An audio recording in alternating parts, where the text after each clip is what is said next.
I'm going to start with something you might not like hearing. The world doesn't respect good people. It respects stable people. It respects those who demonstrate self-control. It respects those who maintain emotional dominance when being provoked. You can be talented, intelligent, hardworking.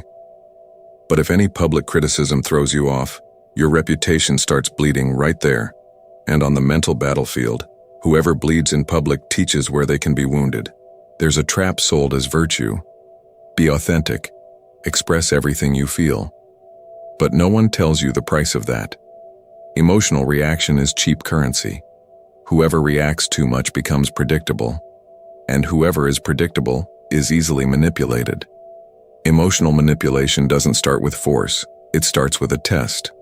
A mockery here, a subtle disrespect there, a provocation disguised as a joke. And if you react, you hand over control of the narrative. Now here's the uncomfortable part. Maybe you're not being disrespected because you're weak. Maybe you're being tested because you react. The world measures who keeps an unshakable posture and who loses their emotional center. Whoever explodes becomes entertainment. Whoever justifies too much loses dominant presence. Whoever talks too much teaches how they can be pressured. Self-control is a competitive advantage. That's not a pretty phrase. It's an invisible rule. But there's a turning point. When you act as if nothing affects you, even while feeling it, something strange happens. Provocations decrease. Envy backs off. Silent competition changes direction. Because perception is power. And when you demonstrate emotional shielding, you create an aura of mystery. Strategic silence starts to carry weight. And whoever used to test you starts to recalculate. And here's the central point. Acting as if nothing affects you is not denying emotion. It's choosing when and where it will be processed. It's mental control. It's applied emotional intelligence. It's deciding that no one will have free access to your inner power. I don't react. I choose. That's not just a phrase. It's an identity. And when you embody this, you stop being a piece in the game and you start moving the pieces. Now tell me, do you want to keep being predictable? Or do you want to become illegible? Some people provoke you just to see you react. And when you react, you lose control of the narrative. He starts with an uncomfortable truth. Life is not a neutral place. It's a mental battlefield disguised as routine. At work, in the family, on social media, there's always someone testing your limits with provocations, subtle disrespect, or even microaggressions disguised as joking. And when the person reacts on impulse, they lose control of the narrative right away. Perception is power, and whoever explodes hands their own emotional center into the other's hands. That's where the difference between reaction versus response begins. He explains something few admit. Many people provoke because they profit from your instability. Your irritation becomes fuel for psychological games. Your justification becomes ammunition. Your anger becomes entertainment. Ever seen that coworker who makes a light jab in a meeting just to see you explain yourself too much? Yeah. Whoever doesn't master their own self-control ends up revealing their weaknesses in public.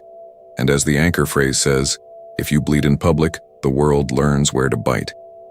Then he presents the promise with almost provocative clarity.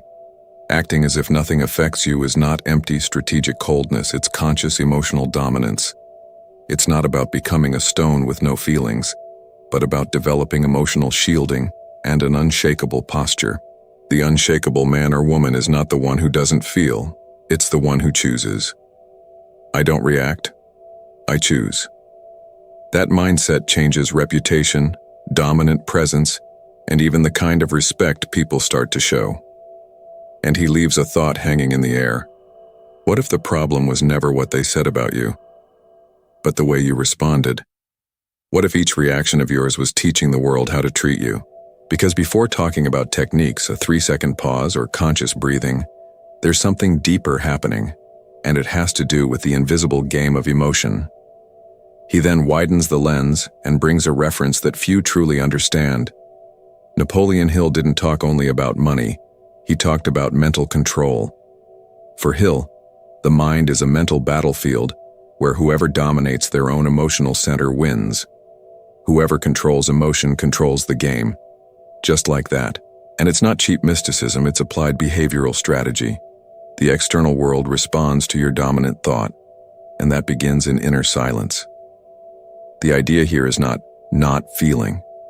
That would be denial, not emotional dominance. The proposal is not to hand your inner power to every provocation, public criticism, or passive-aggressive attack that crosses your path. He explains it almost didactically. Emotion is natural, but emotional performance is a choice. The unshakable man or woman feels everything, but filters, processes in private, and maintains elegance under pressure. That is self-regulation, not empty coldness. He says he already lost respect trying to justify himself too fast. He already stepped into debates where the focus became his reaction, not the content. And there he realized something brutal. Reputation walks in before you, but it can walk out ahead too if you lose control of the narrative. From then on, he adopted a simple mantra that became a daily self-control training. I don't react, I choose. That phrase, repeated with auto-suggestion, begins to shape the subconscious. And then he provokes the viewer with something uncomfortable. If someone can throw you off with a few words, who is really in command? Control your mind or it will be controlled. Because before learning fortress posture and strategic silence, you need to understand why reacting is so profitable for whoever is testing you. He begins by revealing something most people ignore. Provocation is almost never about emotion, it's about control. When someone provokes you, they apply a silent social test. If you react on impulse, you hand over mental control on a silver platter. It's as if you give the remote control of your mind to another person to press the buttons. On the mental battlefield, whoever provokes is trying to measure your emotional shielding. He explains that emotional reaction is an access password. When someone discovers what throws you off, they start using it as a tool of emotional manipulation. A coworker who notices your need for approval can use public criticism. A relative who notices your insecurity can use mockery. And that's how a silent competition begins, where whoever maintains self-control and emotional dominance wins. He brings a direct example. In a meeting, someone makes an ironic comment about your project. Most people try to justify quickly, talk too much, explain too much. But talking too much weakens dominant presence. Talking less, keeping a neutral gaze and applying the 3-second pause changes the dynamic. Reaction versus response is the difference between losing reputation or strengthening it. And then he leaves an almost unsettling warning. The world tests whoever seems easy to shake. Self-control is a competitive advantage. Whoever maintains an unshakable posture transmits silent confidence, firm energy, an aura of mystery. And that's where the inevitable question arises. If it's not by reacting that you gain respect, then how do you build this imperturbable mask without becoming cold inside? He explains something that changes the game. Posture comes before emotion. It sounds strange, but it's real. The body influences the emotional center more than most people imagine. When someone keeps shoulders firm, conscious breathing, and a neutral gaze in the face of public criticism, the brain understands there is no real threat. Emotion is smoke. Posture is the vault. And whoever builds a fortress posture begins to develop emotional dominance almost without noticing. He directs something simple but powerful. Speak less. Strategic silence creates weight. Instead of justifying yourself in the face of subtle disrespect, use a minimalistic response. And I understand, followed by a pause. No explaining too much. No trying to clean your image on impulse. Not justifying quickly preserves reputation and increases dominant presence. Whoever tries to defend themselves too much teaches the world they can be pressured. He says that once he received a criticism loaded with envy disguised as advice. Instead of rebutting, he simply maintained firm energy and said, "I'll consider it." Then he processed it in private, with mental discipline. The next day, he adjusted what he needed and ignored the rest. Result? The other person lost interest in provoking. Silence is power, especially when combined with balance under pressure. And he leaves an uncomfortable reflection. Whoever seems affected loses value in the social game. Perception is power. If you seem unstable, you become a target for new social tests. But if you maintain elegance under pressure, you create an aura of mystery. And then the next inevitable point arises. If posture influences perception, what happens when reputation and narrative enter the equation? He goes deeper into something few people notice. Reputation is not what you say about yourself. It's what others feel when they hear your name. Reputation walks in before you. If your image is associated with emotional instability, any public criticism becomes a spectacle. Now, if it's linked to unshakable posture and silent confidence, even a passive-aggressive attack loses force. Control of the narrative begins long before the conflict. He brings a common scenario. Someone interrupts you in a meeting trying to expose you. Most people react defending the ego, but whoever has behavioral strategy does it differently, responds calmly, chooses the right arena, and doesn't turn the moment into open war. Sometimes a simple "we can go deeper into this later" preserves firm energy and prevents microaggressions from becoming a stage. Whoever chooses the response chooses the result. He reinforces a phrase that weighs heavy. If you bleed in public, the world learns where to bite. It's not about hiding weaknesses, it's about processing in private and showing up strong in public. Emotional shielding is not denying pain, it's protecting your inner power. The unshakable man or woman understands that social image is armor, and armor is not arrogance, it's strategic protection. And then he provokes with something subtle. If reputation is a shield, what happens when you learn to use silence as an invisible weapon? Because there is a kind of silence that is not absence. It's psychological pressure. And that's where the game gets even more interesting. He makes something clear. Reputation is not about charisma. It's about emotional predictability. People don't respect only competence. They respect stability. When someone maintains self-control in pressure situations, they transmit emotional dominance almost without saying anything. But whoever oscillates in the face of provocations or public criticism teaches the environment they can be pressured. And on the mental battlefield, pressure is a currency. He explains that control of the narrative begins before conflict happens. It's built in small details: fortress posture, minimalistic response, strategic silence, and elegance under pressure. If, in a meeting, someone tries to diminish your work with a biased comment, the common reaction is to justify every point. But whoever has behavioral strategy knows that talking too much dilutes dominant presence. Sometimes, a 3-second pause, a neutral gaze, and an interesting point completely change the group's perception. He brings a deeper example: a coworker who smiles in front, but whispers behind the scenes. If you confront on impulse, it becomes drama. If you ignore completely, you seem weak. The strategic alternative: choose the arena. Private conversation, firm tone, few words. No aggressiveness, no justification. Just firm energy and a clear limit. That reinforces reputation without opening a breach for emotional manipulation. Whoever controls emotion controls the game. He reinforces something uncomfortable. Perception is power. If you seem affected, you lose social value immediately, even if you're right. That's why emotional shielding is a competitive advantage. Self-control is a competitive advantage. That is not just a pretty phrase, it's a social survival strategy. Reputation walks in before you, but it can also precede you like a protective shadow when it is well built. And he leaves a strategic thought hanging in the air. What if, besides protecting your reputation, you could use silence as an active tool of influence? Because there is a kind of silence that creates tension, that shifts control of the conversation. And whoever masters that rarely needs to raise their voice. He reveals something that seems simple, but is devastating when used well. Strategic silence is not absence of response. It's calculated response. On the mental battlefield, whoever speaks first is usually trying to relieve their own anxiety. But whoever holds the silence creates psychological tension. And tension shifts power. Silence is power, especially when accompanied by unshakable posture and a neutral gaze. He explains that silence creates a vacuum, and humans hate a vacuum. When you don't react to a provocation or subtle disrespect, the other person begins to question themselves.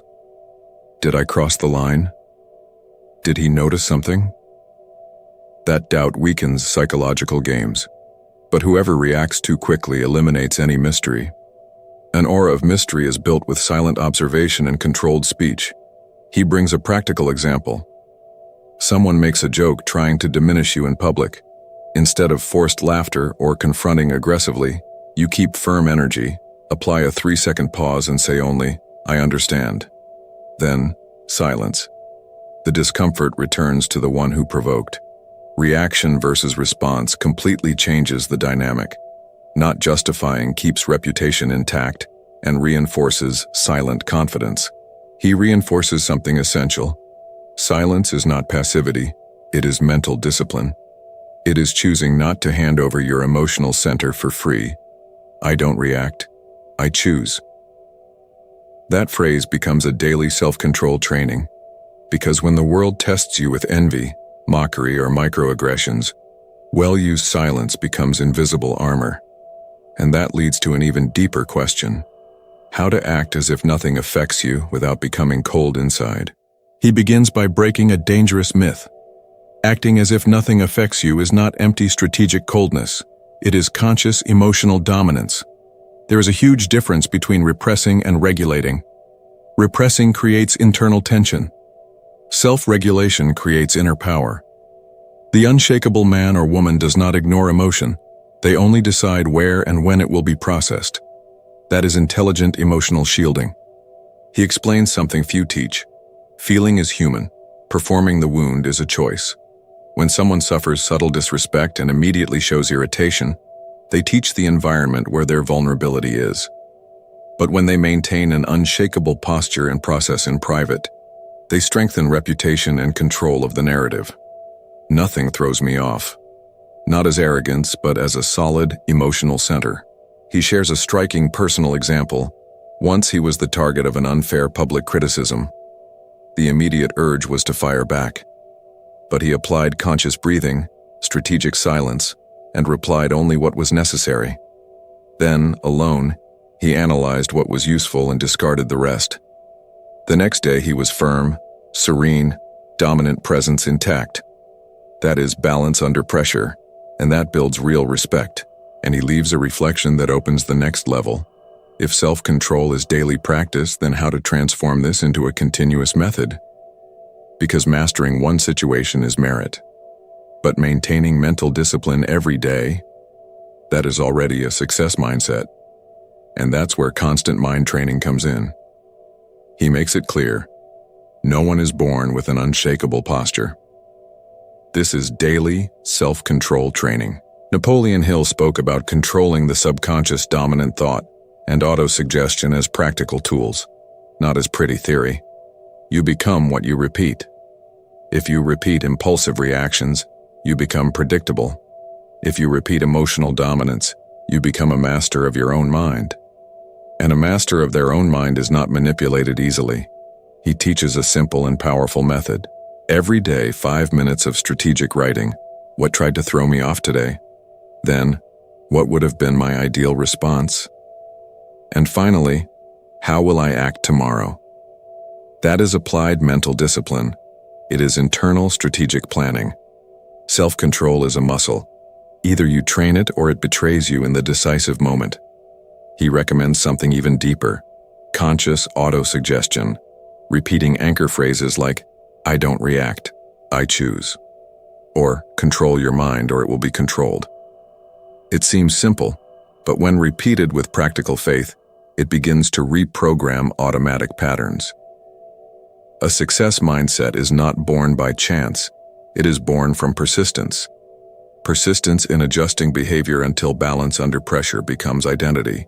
And then he provokes something bigger. Whoever masters their own mind builds legacy. Because when your dominant presence becomes the standard, your reputation grows naturally. And that leads to the final test, the moment the world tries to measure your strength with real scenarios. Because theory is comfortable, the game begins when you are truly provoked. He explains that theory is comfortable, but the world tests you in improvisation. Social tests don't come with prior notice. They show up as public provocation, a cutting joke, or a passive-aggressive attack disguised as joking. And in those moments, reaction versus response defines reputation. That's where self-control stops being a concept and becomes a competitive advantage. Scenario A, public provocation. Someone tries to diminish you in front of others. The common response is to defend the ego. The strategic response? A 3-second pause, conscious breathing, neutral gaze. Then something simple. Can you explain better? That returns pressure without aggressiveness. Dominant presence doesn't shout. It shifts the focus. Whoever controls emotion controls the game. Scenario B, a joke that tries to reduce you. Instead of forced laughter or confronting with anger, minimalistic response, interesting, and strategic silence. An aura of mystery grows when you don't give a stage to psychological games. Silence is power, and the discomfort returns to whoever tried to test your emotional shielding. Scenario C, passive-aggressive attack, indirect jab, or veiled criticism. Here, clear behavioral strategy comes in.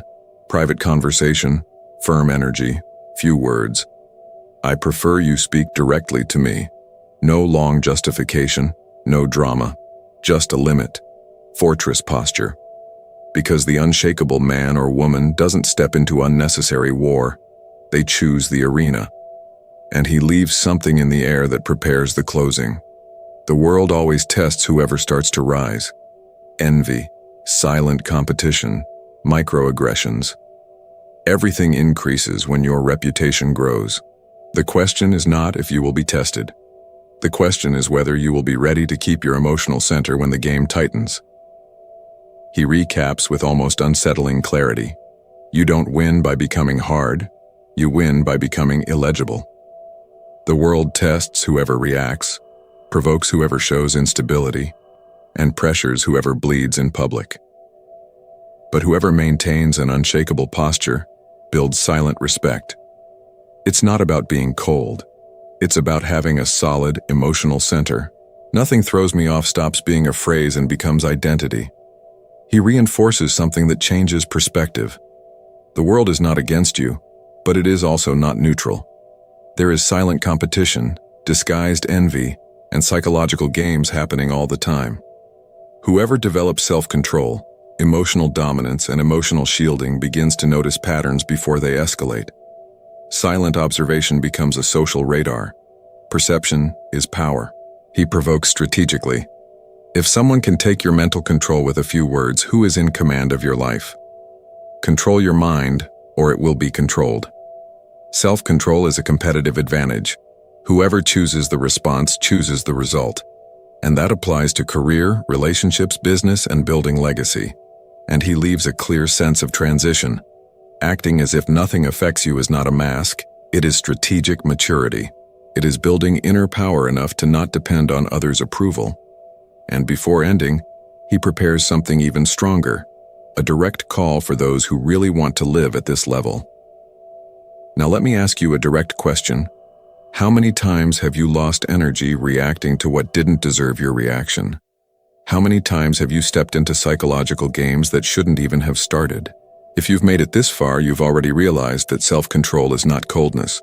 It's power. Emotional dominance is protection. Emotional shielding is strategy. And whoever maintains an unshakable posture builds a reputation that works for them, even when they are silent. The world will keep testing. Provocations, subtle disrespect, envy, silent competition. That won't stop. The difference is that now you know. Reaction versus response defines who controls the game. Whoever controls emotion controls the game. If someone can throw you off with a few words, there is still internal work to do. Control your mind, or it will be controlled. That is the invisible rule. So I want you to start today. Daily self-control training. A 3-second pause before answering. Conscious breathing. Minimalistic response. Process in private. An obsessive focus on keeping your emotional center. Seems simple? Great. Because repetition is what builds a success mindset. You become what you practice. You become a master of your own mind when you decide that nothing else will have free access to your inner power. Now I want to hear from you. In what recent situation did you react when you could have chosen? Where did you lose control of the narrative? And more importantly, how will you act differently next time? Comment down below. I don't react. I choose. I want to see who really understood the game.